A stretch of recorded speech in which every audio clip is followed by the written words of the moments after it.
नमस्कार दोस्तों, स्वागत है आपका हमारे चैनल स्टडी विद हरवंश में। और आज हम लोग पढ़ेंगे factors affecting the blood clotting. So here we go. Heading आपको दिख रही है, factors involve in blood clotting. So इसको एक एक करके देखते हैं। तो टोटल हमारे 13 फैक्टर्स हैं। उन फैक्टर्स के नाम क्या हैं और उनका फंक्शन क्या है। ये वीडियो आपके लिए बहुत इंपॉर्टेंट है for competitive point of view.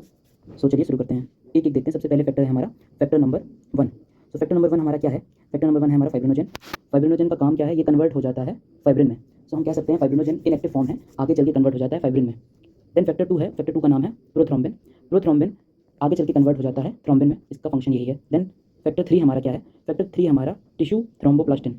Tissue thromboplastin है, ये किस चीज़ के लिए एसेंशियल है, यानी इसका फंक्शन क्या है? इसका फंक्शन है activating the in vivo coagulation. In vivo मतलब इनसाइड आवर बॉडी, हमारी बॉडी के अंदर जो कोगुलेशन हो रहा है, कोगुलेशन मतलब क्लॉटिंग हो रही है, हमारी बॉडी के अंदर जो कोगुलेशन हो रहा है उसके लिए कौन एसेंशियल है यहाँ पे? Factor number 3।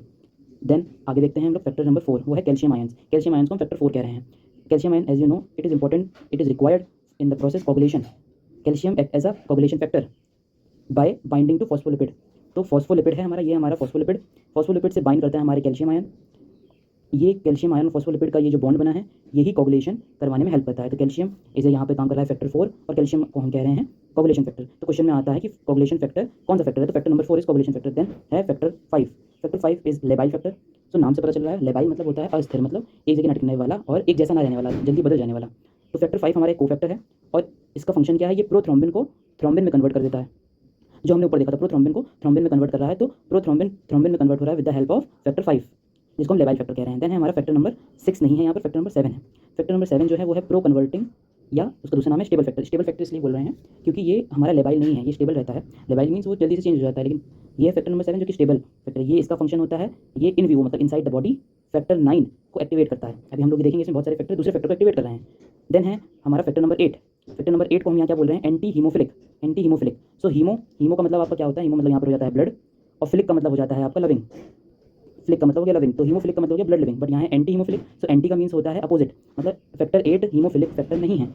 फैक्टर 8 एक को फैक्टर है जो कि एक्टिवेट करता है फैक्टर 10 को। तो इसको याद करने का तरीका है कि ऑड नंबर, जैसे आप देखें फैक्टर नंबर 7 एक ऑड है, तो वो नेक्स्ट ऑड जो आएगा 7 के बाद आता है 9, तो ये 9 को एक्टिवेट करेगा, ये 9 को एक्टिवेट करेगा।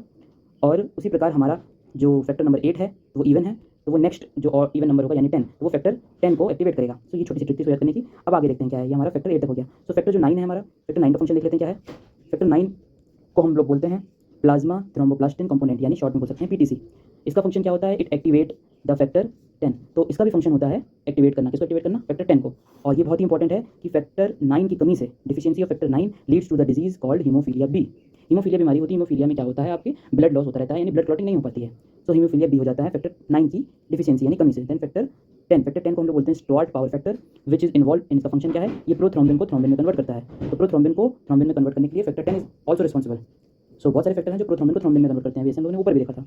नेक्स्ट है हमारा factor 11, plasma prothrombin plastin, plasma pro sorry ये है हमारा प्लाज्मा थ्रोम्बोप्लास्टिन एंटीसीडेंट पीटीए। ये इसका फंक्शन क्या होता है? इन विवो मतलब हमारी बॉडी के अंदर ये एक्टिवेट होता है थ्रोम्बिन और फैक्टर 12 की मदद से। फैक्टर 12 और थ्रोम्बिन एक्टिवेट करता है फैक्टर 11 को, मतलब 12 वाला फैक्टर 11 को एक्टिवेट कर रहा है with the help of thrombin. ये कहाँ पे एक्टिवेट हो जाते हैं? जहाँ साइट्स ऑफ ट्रामा, मतलब यहाँ पर जैसे ये हैंड है आपको, यहाँ पे आपको ट्रामा हो गया, चोट लगी, यहाँ पर क्लॉटिंग होनी जरूरी है वरना ब्लड लॉस हो जाएगा।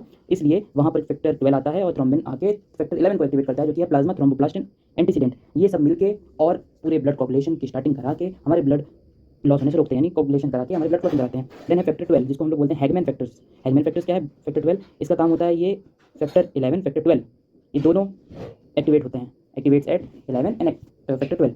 इन विट्रो यानी लैब में हम लोग जब क्लॉटिंग प्रोसेस स्टार्ट कराते हैं तो with the help of factor number 12। Factor number 13, factor 13 जो है हमारा वो है फाइब्रिन स्टेबलाइजिंग फैक्टर, नाम से पता चल रहा है ऐसा फैक्टर जो फाइब्रिन को स्टेबलाइज कर दे, इसीलिए इसका दूसरा नाम है फाइब्रिनेज। जो फाइब्रिन को स्टेबलाइज कर दे वो फाइब्रिनेज, फाइब्रिनेज जो है वो है fibrin stabilising factor which is factor 13।